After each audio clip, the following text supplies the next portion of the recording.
This season, we've been bringing you interviews with some of the more interesting people participating in the upcoming 12 Hours of Sebring. This week, we bring you Bryan Sellers, the driver of number 17 Falken Tires Porsche, straight from testing at Sebring.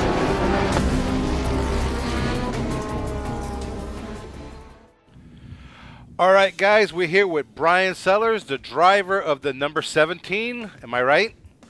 You're right. So far, so good. Falken Tires Porsche. How's it going, Bryan? Welcome to OversteerTV. Yeah, thanks for having me. It's great. We're actually just sitting down in Sebring right now on lunch break on our second day of our test here. So we've been running through a lot of stuff. The new car is taking a little bit of work to run through, but we're getting it all taken care of. Well, I'm taking you away from your lunch, so I'll be quick here. It's no. I saw you a couple weeks ago at the open testing the Falken Tire car.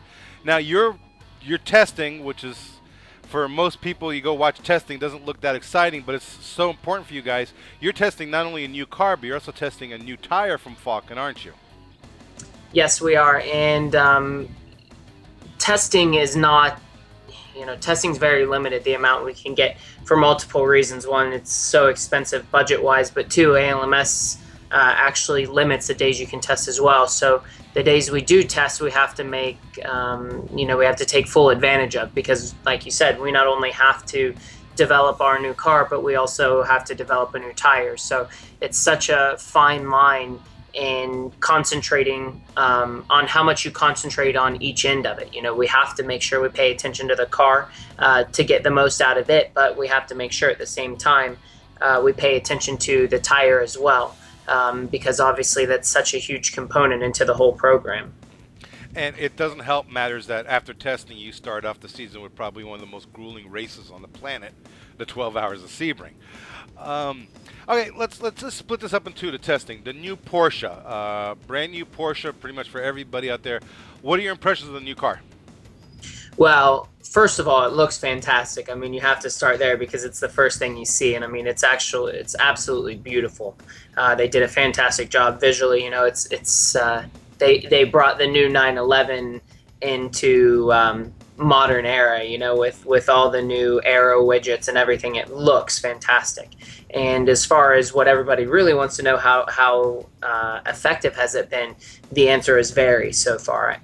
They've been able to address a lot of the problems that they've had in the past with the 911. Some of the things that they thought were weaknesses, or we thought were weaknesses, they've been able to address, and things that have been especially beneficial at Sebring.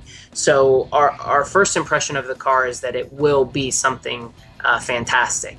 It's going to take time, just like anything else. You're going to have your teething problems. You're going to have to kind of sort through different setup packages to fit what we need. But our initial impression on it is that it's going to be a great race car. One of the things Porsche's always been famous for, especially Sebring, where the other cars break down, and Porsche's just so durable. At the end, it's Porsche, Porsche, Porsche, while the other guys fell by the wayside. Are you expecting the same from this new Porsche? Always. I mean, one of the things that Porsche is famous for is not releasing a car until they're 100% sure that it's going to be prepared properly. And I think that that's one of the reasons that Falken Tire ultimately chose to be with Porsche, is because it is such a staple in endurance motorsports. And that's one of the reasons why, is you can count on them doing it right from the very beginning. So I would suspect that Weissach had been planning this car for quite some time and was pretty prepared when they actually came to release it. So they do a great job of keeping mileage on parts, allowing us, giving us the correct amount of time to when we need to replace parts, and they're very good at staying on top of us about that to make sure that their product always looks and responds properly. Well, to the casual fan, you look at the new car, and like I said, to the casual guy, it's another 911. Maybe a little extra wing here, a little change there. Under the bodywork, what makes this car so different than the past 911s? Well, there are a few things that make it different. I mean, I think truly to explain it all, you have to actually start with the bodywork. The car is substantially different in the bodywork and in the shaping. The fender flares are wider. There's cutaways in the back bumper that have never existed before. One, to help exhaust, I think, air from the wheel wells, and to create some more rear downforce. There are different front widgets, air intakes in the front, but underneath, the geometry is different to accept a wider front tire. The car is much wider than its predecessor. I don't remember exactly the amount, but I want to say it was some 3 odd inches over the car. So there's significant changes underneath as well. The actual chassis itself remains relatively similar to the previous. The base and so forth is the same. Motor position is the same, obviously, as all 911s, but there are some massive changes. All right, you talk about obviously the wider car, especially up front. Because of this, Falken's developed a new tire, especially the new front tire, I believe, that it's wider also, larger tire. Well, we can't go into too much depth on that, but it's definitely something that's on our radar and something that we would be crazy not to explore the option for the long term. Oh, come on, tell us. Nobody watches my show anyway. So. I find that hard to believe. We are looking at it. Yes, we are looking at it. We are not quite prepared as much as, say, others to make that move yet. We don't think that that's necessarily something that will benefit us at the moment. We have things that we need to address prior to that. But we know that it's going to have to come somewhere throughout the season. So they are preparing for it. I mean, we don't have it. We do have it right now. We're not using it right now, but it will be used before the season's over, certainly. All right. Well, speaking of Falken tires, most races, especially American Le Mans, you see the other brands. You're the only guys running the Falken tires. How much has Falken actually been helping you guys? Are you like the factory team now for Falken tires, or is this just something you guys are just trying something separate, just to be different? Falken Tire and Team Falken Tire are one and the same. Falken Tire, our program is a factory program in the purest form. Falken USA pays for the whole program. They use it as advertising, they use it as marketing, and they have a very vested interest in our program.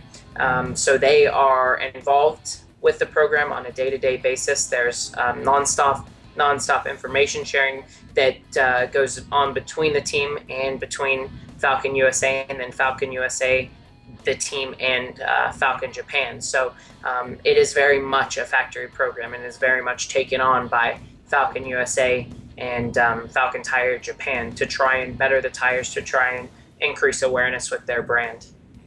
All right, one last question, because I know you're busy. You got to go have your lunch and then go back out there testing. You're at Sebring now testing there. How much is this testing just in preparation for the 12 hours, or are you also doing a lot of testing to prepare yourself for the rest of the season? Yeah, first of all, take your time. There's no rush. I have to go do a long run next, so the longer you delay me, the less time I have to spend doing a 65-minute run. This test is, see if I can answer your question in one answer. This test is very much for the future, but very much for Sebring also. Sebring is very, very, very important to us, as I think it is to every manufacturer, be it a car manufacturer or a tire manufacturer. I think when you win at Sebring, it speaks volumes about what you've been able to do with the WEC cars coming, with all the competition being here in a 12-hour race. You have to be 100%. You can have no mistakes, and you have to be on your game. So it is important to win Sebring, very important. So that's one of the reasons you do test so often here, is because you want to be as prepared as possible. It's absolutely brutal on the car, brutal on the tires, brutal on the drivers. So the more days you can spend at a place like this, the better off you are. Now, to delve a little bit further into it is how does that help us in the future? And Sebring not only is an important race to win, but it's one of the best test tracks we have in the country. It's abrasive, it's bumpy, it has multiple types of corners, high speed, low speed, different asphalt types, concrete types throughout different parts of the track. So it's one place that you can come, and generally the weather's fairly nice here. So it's one place that you can come and get a little bit of everything to help develop the tire moving forward. So You know, there are places that you can use to kind of test for street circuits because it's tight. And then, you know, fast, bumpy places that you can use for anywhere you can think of, really. So it's also usually pretty convenient to come here. There's usually people that run on Sebring quite a bit, so the track's usually pretty clean and decent shape. You don't have to worry about spending a full day cleaning the track and then laying rubber down. So it just makes sense. All right, Bryan. Thanks a lot. You're very informative. You give good answers compared to some of the guys I've had to interview. Glad I could. This has been Bryan Sellers from the Falken Tires Porsche team, and good luck at Sebring. We'll be seeing you up at Sebring. I'll be up there. Well, let me know if you ever want to do another interview. I'm around. All right, thanks. I'll hit you up on it during the weekend. All right? Perfect. I'll be here. Thank you. All right, take care. Bye. Bye.